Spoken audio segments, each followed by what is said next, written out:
shirkadda dhinaca adeega caymiska ee wadaag oo ka mid ah shirkadaha waaweyn ee ka shaqeeya Somaliland ee dhinaca caymiska isla markaasina ka qayb qaadanaysay carwadii maanta ee bandhigga caymiska ee dhinaca gaadiidka oo lagu qabtay magaalada Hargeysa ayaa Cabdirashiid Baaxeer oo ka mid ah mas'uuliyiinta ugu shaqeysa shirkadda dhinaca adeega caymiska ee wadaag oo warbaahinta la hadlay waxa uu faahfaahin dheeraad ah ka bixiyay adeegyada kala duwan ee shirkadda Wadaag Insurance ay u qabato bulshada Somaliland waa kan Cabdirashiid Baaxeer oo ka warbixinaya arrimahaasi waxaa runtii haddaan shirkadda Wadaag Insurance iyo dhammaan qaranka Somaliland farxad u ah in dawladdu ay ku dhawaaqday hirgelinta iyo dhaqangelinta caymiska gaadiidka oo muddo dheer laga soo shaqeynayay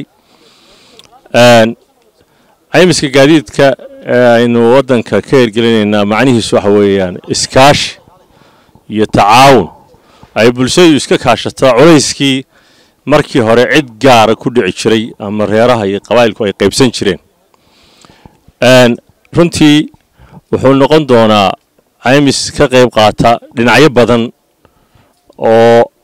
dhinaca islaamiga ah ee tacaawuniga ah iyo wacyigelinta lafteeda oo marka caymiska laga shaqeynayo waxa muhiim ah gaadiidleyda in lagu celceliyo in badan wax iyaga dantooda ah oo nabadgelyadooda khuseeya gaariga la caymanaya inuu runtii u diyaarsan yahay inuu caymis galo oo uu wadamarista u diyaarsan yahay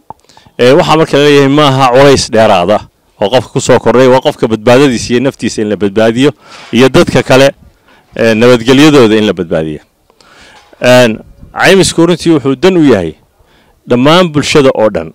mana aha lacag ama adduun iyaga inta laga qaado ay cid kala qaadanaysa waa inta qodobkaas in la fahmo waa muhiim lacagta caymisku waa lacag loo aruurinayo gaadiidleyda marka imikaanu ka hadlayno dadka gaadiidka iyaga iska leh iyaga loo haynaya iyaga la isugu daraya waxa laga bixinaya dhibaatooyinkooda iyo shilalka ay galaan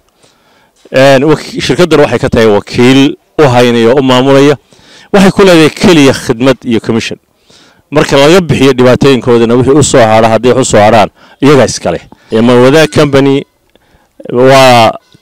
company badan isku jira halkan waxa ku aragtaan Wadaag investment insurance iyo investmentku way isu baahan yihiin marka lacagta insurance la qabto markiiba anagu waxa noo diyaarsan weelkii investmentka waxaan kale ugu bishaareynaa bulshada